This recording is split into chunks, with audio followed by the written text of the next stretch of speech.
Hi guys, my name's Seb Tudor, I'm the man on Silver Mountain and welcome back. Now today we're going to be going through another month in review, but again this one I want to talk about the UK election, most specifically the manifestos that have all been coming out over the last end of this month.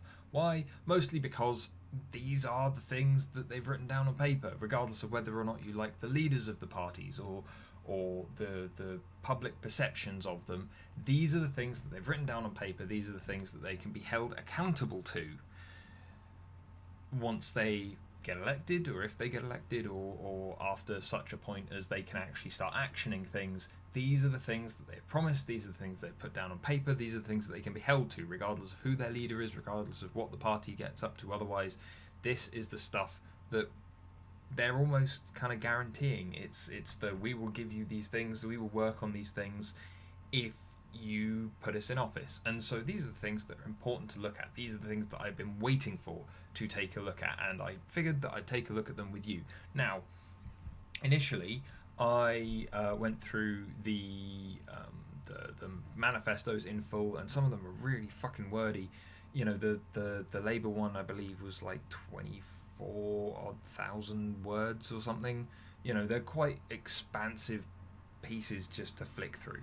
So what I'm gonna do is I've simplified this slightly, and I've been using the BBC's lists, or the at a glance kind of articles that they've put out, and I'll leave those all four of the ones that I'll be discussing down in the description, so that you guys can take a look as well, considering that by the time this video goes up we will only have about a week before we're actually expected to go and vote. So obviously if you see this, if you want to look into it, then you know you've got the lists down there, so that you don't have to go through all of the wordy documents.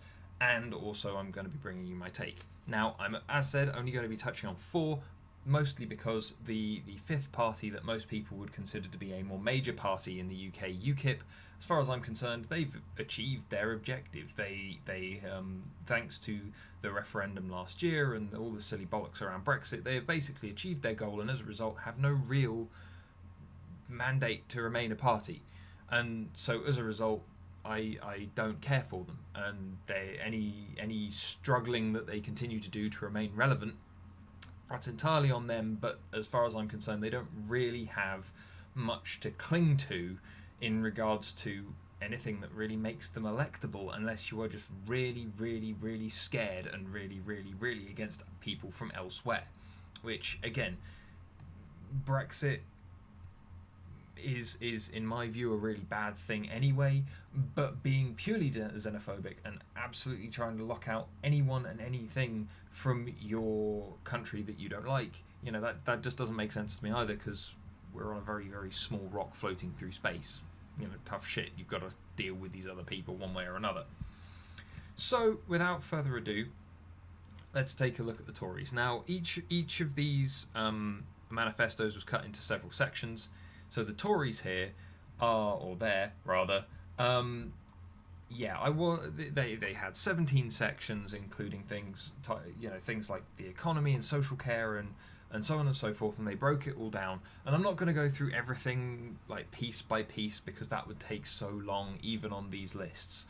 But what I will say is that what I did for me was I went through, and by each section, if I agreed with the majority or I agreed with some of it, that I would maybe go, okay, there's a solid basis in what they're saying here for me to maybe think this might turn out okay, then I would give it a point. And then, you know, if I didn't feel happy with what they were saying, if none of it made sense, if it was too vague or whatever else, then I just didn't give them a point. And so, you know, I'll run through a couple of the things that made me kind of think, yeah, this is a good thing, or yeah, this is a bad thing, with each one of these as I go through. But with the Tories, they had 17 sections in their manifesto, 17 big headings for things like the economy and business and workers' rights and education and so on and so forth. And this is the way that it's broken down as well in the BBC article on these, and, you know, just far less wordly. And so looking at this, I only gave them 4. There are only 4 of these sections that really stood out to me that I could kind of go, yeah, okay, fair enough. Yeah, I can't fault what you're saying here. I can't just disagree with you outright. And so with these things, like one of the ones that kind of stood out to me as just being kind of reasonable and fair enough, and one that I couldn't really argue with, was some of the stuff that they had specifically put in on where was it? On transport. Because it was like they were basically committing to the same things that everyone else was committing to, and instead of saying that they would kind of renationalise rail services and whatever else, they were suggesting that they would instead remove complexity in pricing and so on and so forth. And it's like, yeah, okay, so they're basically saying the same thing but without the renationalisation. Looking at ways to demystify some of the pricing around it, bring down those prices where possible, and rework things to make it better for people in one way or another. But again, it wasn't specific, and this is the thing that really stood out to me, is that the Tories have been screaming about how the other manifestos won't work, how lacking they are in terms of specifics, and yet then they will put in a lot of stuff in their manifesto here that just has no specifics to it. There was one. Where was it? There was one which really stood out to me as just being like, yeah, but what does that mean? It was. Where was it?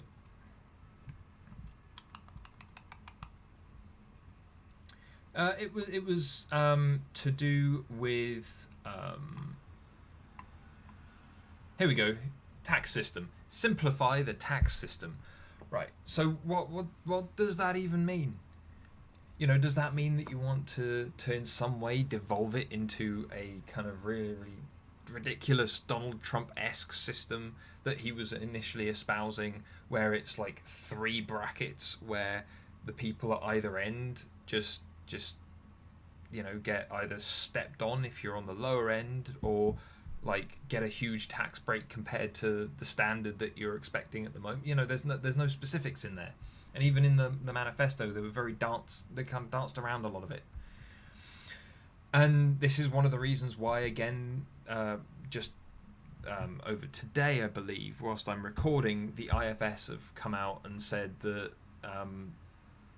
that both the Tories and Labour are not necessarily being realistic. And the only reason that I feel that the Lib Dems and the Greens haven't been included in that is that they're either being ignored, which wouldn't surprise me, or on top of that, it's a case of they've been vague enough to just let it slide. But as said, the Tory manifesto, it may as well have been a joke book, because quite frankly it was kind of laughable. The lack of specifics, the lack of kind of real meaningful things that aren't just plainly negative in a lot of senses for someone. It wasn't across the board kind of helping things out. It was a couple of token things here and there to try and get people on board, but otherwise most of it was just didn't make sense, or it wasn't realistic, or was very, very vague to the point that it just wasn't worth taking a look at. So now if we move on to the next party along, if we move left of the Conservatives, so in theory the Lib Dems are more the centrist party, although that's not what I found. So if we jump to the Lib Dems at the moment and take a look at theirs, then we've got an awful lot of things here that seem to suggest that they're quite frankly more left than Labour. We've got in this election kind of 3 left parties, but 2 of them are left of Labour, and Labour is supposed to be the left-wing party. So it's a very strange kind of thing. But with these guys, I actually found that I agreed with all of them in their broad strokes over their 12 sections of their manifesto. Yeah, I was agreeing with a lot of the things that they were saying about Brexit or about health and social care. But the thing is, in each one, there were things that bugged me, and it was just small things. It was like one section here and there. For example, under their economy section, one of the things that they said was 40% of board members being women in FTSE 350 companies, and it's like, can we get past this, please? Because you're setting in this quota whereby it just saying that they have to be women means that you are ignoring meritocratic progression. You are not rewarding people who are working hard. You are setting ridiculous quotas and things that kind of really aren't going to help anything, especially on things like equality and stuff like this, which is why this is in here. You're disregarding the choices that women make, which is what the whole equality thing was supposed to be. It was supposed to be that women and men have the same opportunities, have the same ability to make choices, have the same ability to do the same things, should they wish. Yeah? Should they wish. And yet, now you're suggesting that men are arguably discriminated against in this 40% case in regards to board members' positions. And that makes absolutely no sense, because if you've got a man who is working his way up and who has done a better job, a more consistent job, then even if there are some very strong female competitors, if this guy has maybe worked his guts out doing like 50 to 60 hour weeks to get to this position, then he should get the position. It should be that you have an awful lot of women on boards of directors and so on and so forth who are saying very vocally in certain places, certain forums, that these things don't matter, and yet it's something that continues to get harped on about, if I can speak English. But so their manifesto again though was also quite vague. Yeah, one of the reasons I feel like people aren't picking them to pieces is because they have suggested things, but maybe they're not given the specifics, and that again annoys me. For example, again under the economy section that they had, it's a stamp out abuse of 0-hour contracts. So that doesn't mean they're removing them, and arguably I can see the angle that they might be working, especially for students and people like that having completely casual hours. 0-hour contracts can be as much a boon as it can be anything else, but it can also be the kind of negative impact on them is that they're not getting the hours that they need to survive. They're not getting the option. And so stamping out the abuse of 0-hour contracts again seems to me like imposing things on private businesses that are in no way beholden to the government, really. Just to kind of push that kind of want, but also stamping out the abuse of 0-hour contracts doesn't remove 0-hour contracts. So for those few, very, very few people that actually see them as a positive thing, then fair enough, they will still be here. Unfortunately, that isn't the majority of people who are on these contracts. They are getting screwed over, and they are getting screwed over a lot. But again, it's like there are these little things and so on and so forth, where again the word how keeps coming up, or like so again under housing they're talking about creating at least 10 new garden cities in England, and I'm like, okay, fine, but how? Where? What is it that those things are going to provide? Where are they going to be? How do you want to set them up? What are your prospects on this? There are a lot of vague aspects in here, and that's the thing that bugs me. That in the back of my head, whilst on paper, overall, I agree with each total section as laid out here. I'm sat here going, well, there's still these things that there's one bullet point in there that I don't agree with, or that just doesn't make any sense, like the 40% of board members being women and things like that. That just the literally pointless changes that they want to impose, and yet also looking at it when you want more information, how are you going to do this? What are you going to do with this? Why are you doing this? How are you going to stamp out this or that or the other or whatever? There's no specifics on it. There's no kind of solidarity to the idea. It's just, this is a nice idea. And, I'll get onto this at the end in regards to how all of these manifestos do this to one extent or another, and how it's pretty kind of dated and poor the way that they actually manage it. But again, this is probably one of the better ones for me personally, just because I agree with so much of it, even if there are these things that really bug me. And like, it's a, again, where I feel that all of the leaders of these parties are hopeless. An awful lot of the representatives for these parties are absolutely hopeless, and yet we're stuck with them. And trying to develop a new party and so on and so forth will either take an awful lot of money and an awful lot of connections, or it will take some kind of collapse of government and reformation, which, again, I can't really see happening anytime soon.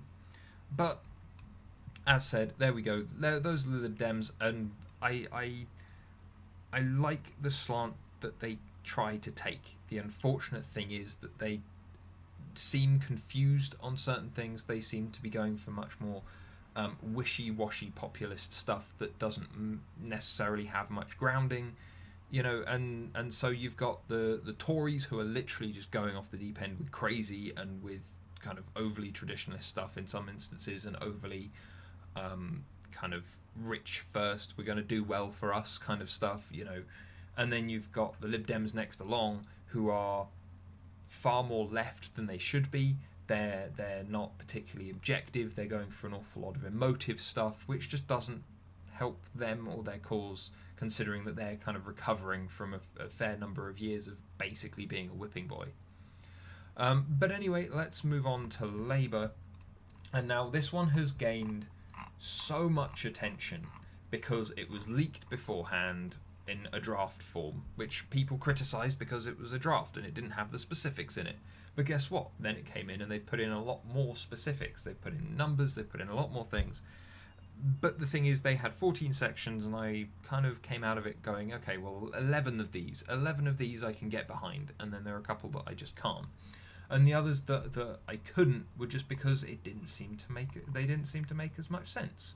They didn't seem to sit so well with me just because I just either didn't care, or because they just didn't have an awful lot of attention to detail on those areas. It was like some of the stuff for their stuff that they put in on Brexit was like, yeah, I still can't get behind this. So that's going to go. And some of their other bits and pieces on kind of the migration stuff, again, was like, it was one of those areas that then suddenly became wishy-washy. In amongst, we're going to commit to this number with this amount of money behind it, and that's the way that we're going to try and work with that. Then you get to their migration and immigration kind of issue, and they kind of start talking about, oh, well, we won't do this emotive thing. We won't scapegoat these people. We won't do this. We won't do that. We'll crack down on these things and to try and make this whole situation easier. And it was a sudden kind of wishy-washy element. And the thing is, though, you've got certain economists who are jumping in behind this, going, yes, the costing is here. There are interesting things here, and it could work. We've had austerity for so long. Let these guys have the opportunity to try this new thing. And you've got people going, oh, well, there's anywhere between 30 billion and 80 billion pounds worth of kind of just empty space in the manifesto if these plans all went forward. You'd have this big kind of deficit, empty hole for things to drip into. And it's like, yeah, okay, but again, austerity isn't working. Austerity is a really bad way to manage stuff.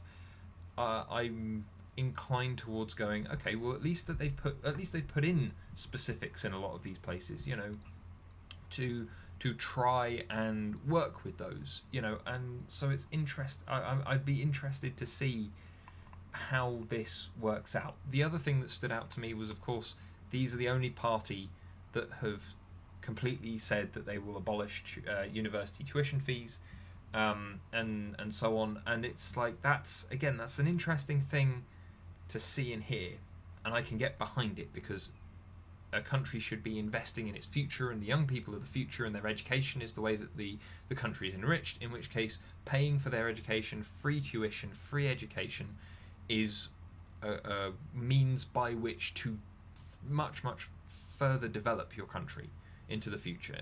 And like it's like I can get behind this, but again, that is one of the areas where then they've not touched in on the specifics that they've touched in on other places, with like a monetary figure that this would cost, how they're going to do it, how they're going to manage it. And so yeah, you're going to have, all of the Lib Dem, Labour and Green manifestos are all suggesting extra spending and an end to austerity, and so that we can try and recover, the same way that you had stimulus packages in the States to try and help them recover and try and sort them out, and how all of this stuff happened around the recession.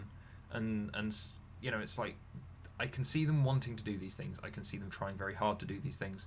And I feel that this manifesto is probably the most concrete in regards to what they want to do and how they see themselves doing it. Not how they necessarily will do it or how they'll manage it, but how they see themselves doing it.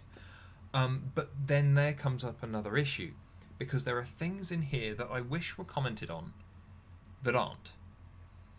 For instance, there are things surrounding the workers' rights angle, where they're talking about abolishing or banning unpaid internships, or completely removing the 0-hour contracts, and so on and so forth. And it's like, yes, I can agree with all of those things, but there are also other things that I wish were jumped in on this. For example, I, in my experience, have seen a huge number of things like health and safety problems, or a lack of recourse when the entire structure of a company is failing, or refuses to work with their actual workers. When there are big disconnects just between the upper management department, as it were, and then the people on the ground doing the work.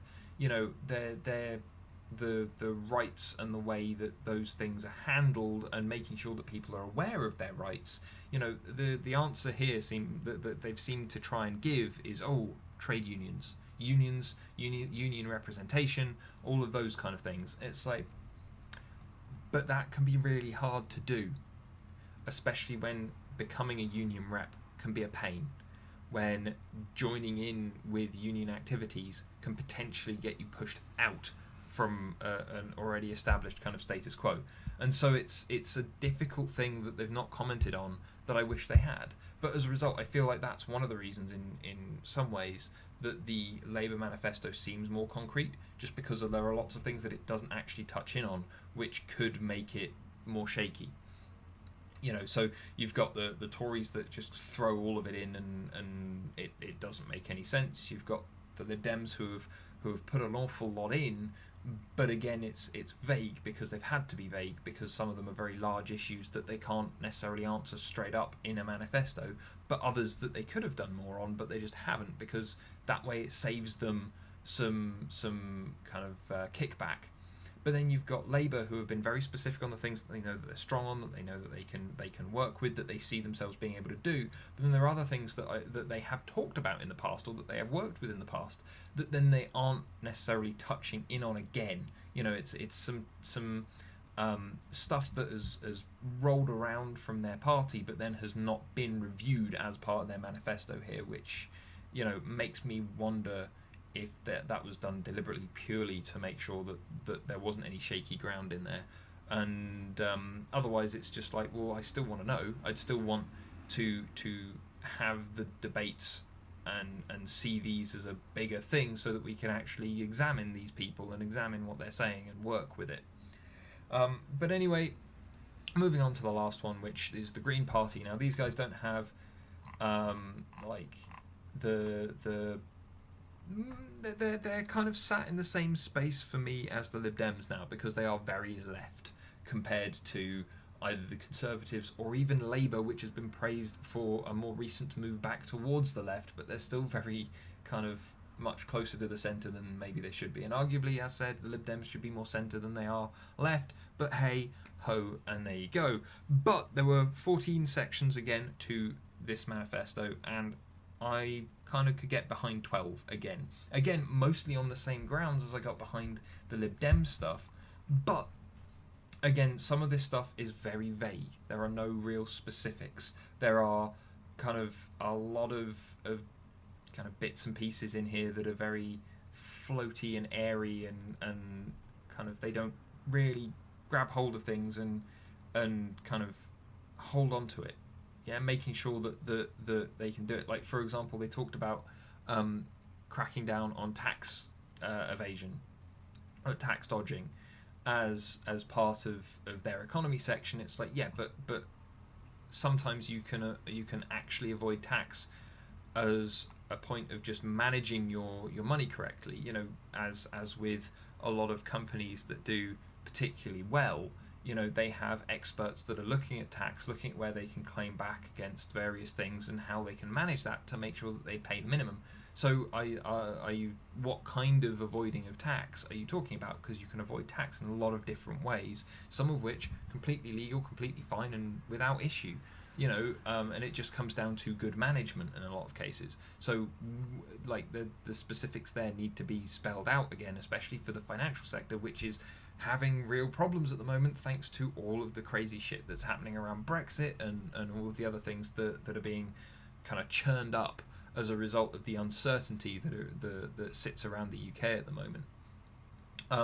But then, rather unsurprisingly, one of the largest sections was about the environment, which again, yes, I can completely get behind. I completely agree with this, and yes, it would be nice to have better energy that isn't as harmful, and that we could deal with all of these things. But also, some of it seems kind of optimistic in regards to the kind of action that they want to take to kind of get over some of these things, because they're talking about replacing kind of fracking, coal power stations, all the subsidies for fossil fuels, and nuclear power, which, you know, I don't see the need for the removal of nuclear power as it stands, considering it's something that we are possibly going to need, because it's far more consistent and reliable in a lot of cases than an awful lot of other power sources. And also we need to continue development on it, because otherwise we're never going to get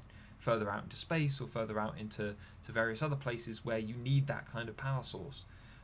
You know, you can't, the development with kind of the civil projects for creating nuclear power plants as part of a grid are just as important to nuclear power research for smaller projects as creating like smaller reactors that are supposed to go into rocket or into whatever else. You know, it's all part of the same set of research projects. And so, you know, minimizing our use of it and purely going renewable doesn't make as much sense. And also, considering that this manifesto is for a government that would come in and only be here for a few years, you know, trying to remove fracking, coal power stations, subsidies for fossil fuels entirely, when our entire kind of energy infrastructure kind of runs on a lot of those things still, you know, going entirely renewable overnight or over a few years isn't a realistic thing.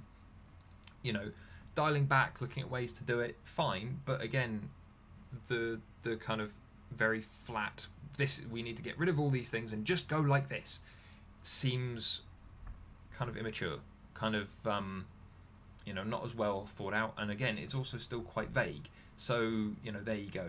But then here we go again onto the workers' rights angle again, and then, you know, I agree with a lot of what they're saying. You know, trying to reduce the gap between highest paid and lowest paid, trying to ensure that you've got steps towards more of a universal basic income, which is a great idea in my opinion. And I mentioned the Charter of the Forest before, which has basically been ignored for a long time, but then could be brought back in as universal income could be brought in as a kind of callback to that and a rework of it for the modern age. So I'm behind that. But then again, you've also kind of got this run in with a minimum of 40% of all members of public company and public sector boards to be women, which is more specific than the Lib Dem ones, which was saying FTSE 350 companies, which again, a lot of those companies have nothing to do with the public sector. So that seemed unreasonable. This one seems more reasonable,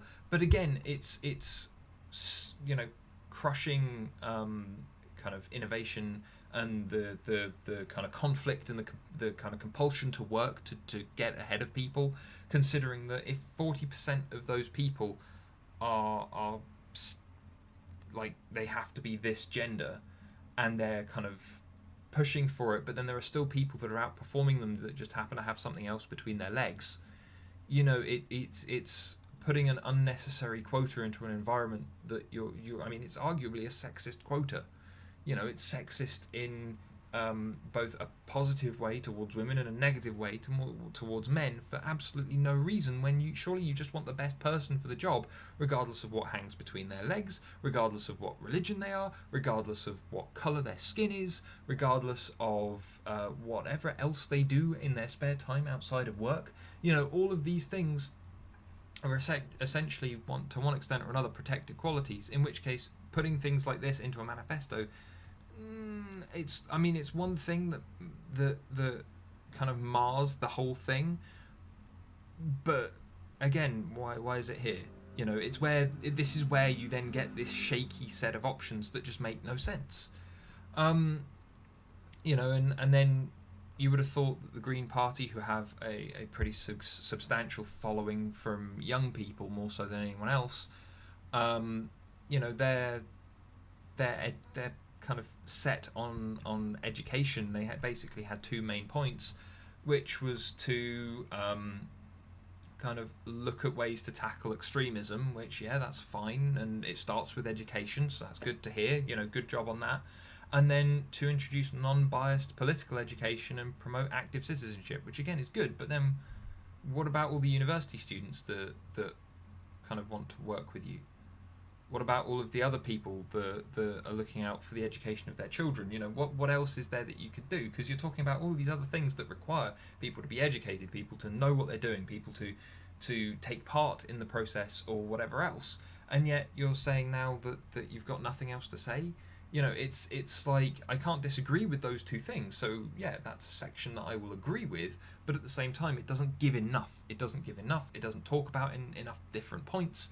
And it doesn't give even enough specifics on what they want and what they mean by that. What is the overall goal on these things? What it says, tackling all forms of extremism. Great. So does that mean the crazy SJW crowd who go around smashing stuff, anarchists? Does it mean the obviously the religious people that they are alluding to, who go around and either espouse hate, like harm people or otherwise kind of cause huge numbers of problems?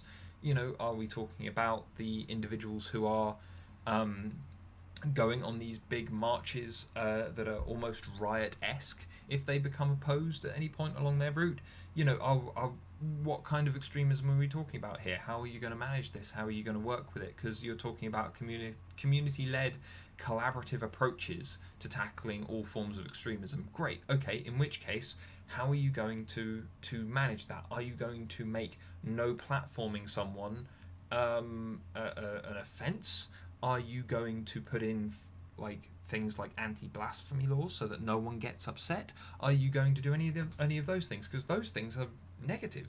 Yeah, you shouldn't be preventing people from kind of freedom of speech to try and no platform someone, but also that person should have the right to still take that platform. How are you going to manage those two sides to make sure that if you have extremely polarized views, then they're not going to come into conflict, and they're not going to then become the form of extremism that you're actually talking about, where people get harmed? There's a lot more to this that just doesn't seem to be touched upon. It doesn't really, going through the actual manifesto instead of just the bullet points here, there were lots of, again, how, what are you going to do? How are you going to do it? Kind of, how is this going to be managed? Please divulge. And again, this is where I'm still sat here looking at these manifestos and going, they're a bad bunch, but also, the leaders are a bad bunch. The whole system is outdated, and so this leads me on to my closing points here, and this is that all of these manifestos are still looking backwards to inform forwards. Yeah, the Conservatives are talking about stuff from the past. The Labour manifesto is kind of echoing various different eras of the Labour Party. The Lib Dems are looking at things that have happened over the last few years and are either trying to fix them, which I applaud them for, but also they're still grasping at things that happened before instead of just taking big steps forward on things that make sense. And the Greens are always, as ever, optimistic, but they're not really kind of sinking into the real world on a lot of these things. And so the stuff that they're taking from the past is just that was bad then and we can make it better now. Then they're just trying to drag people along with them instead of getting them to walk the path. And it's like a mess. You've got all of these things sat in the past. You've got our entire governmental system, which at the moment is sat in very firmly in ancient history almost. And so looking at this, I will be going out and voting. I urge everyone else that watches this video to go and do the same if you have the ability to. And it's just, it's hard work looking at this and going, there are so many good things, just individual good things that almost every party agrees on, or that would work, that has been demonstrated in another country or in another way that could be reworked for us, considering that their country is comparable to ours in regards to resources or wealth or in regards to population or whatever else. You could take all of the best bits. We're a small island. We're not far from one another. We've got an awful lot of various kind of thumbs in pies, as it were, kind of all around the globe. We've been incredibly important to history, and yet now when it actually comes to us making changes to better everybody, to actually continue to take those steps forward on behalf of us, no one party is doing anything, because no one party is doing like the things that make sense. They're not actually looking at the objective angle of things and making it work.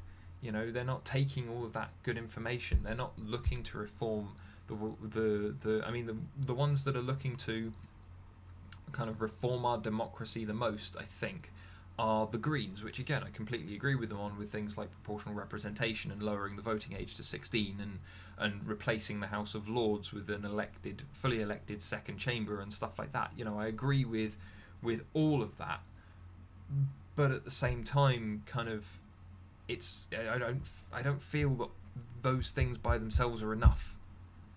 I feel like there needs to be more. And obviously, if they manage to do all of these, if they got in and managed to do these things, then obviously they could try and phase other things in. But the thing is, Labour and the Conservatives, they're the two biggest parties. They're the ones that have been around the longest. And they don't want these things because the current system favours them unfairly over anyone else that wants to get into politics. Yeah, you look at the States, and regardless of what you say about how bad their system is, because it can be very bad, you can have small parties popping up and getting a state's worth of attention and help and kind of really getting picked up. You've got people like Larry Lessig, who was in the US election, who came in as a referendum president and just came in and just went, I want money out of politics, that's the thing I'm running on, that's the only thing I'm running on, and then subsequent to me concluding that, I will then move on. Yeah, and he got a substantial amount of support, even though he was suppressed quite actively by both the press and by other parties. He was running as an independent, and he really managed to get quite far with that in the States. You couldn't do the same over here. Yeah, just because of the way that the system currently works. You couldn't have that diversity, that openness to the system that would allow for progress, for a proper reform of the system that has a step away from the dark ages idiocy that we currently have. But anyway, tell me what you guys think. I'd love to hear what you guys have thought of the manifestos and of the various things that have been going on with this. Obviously I hope you will go out and vote if you're in the UK and kind of able to. I sincerely hope you registered to vote. And otherwise, thank you very much for watching, guys, and I'll see you in the video tomorrow. Take care. Thank you very much for watching, guys. If you found this talk interesting or useful, then please drop us a like and subscribe for more, and I'll see you in the video for tomorrow. Take care.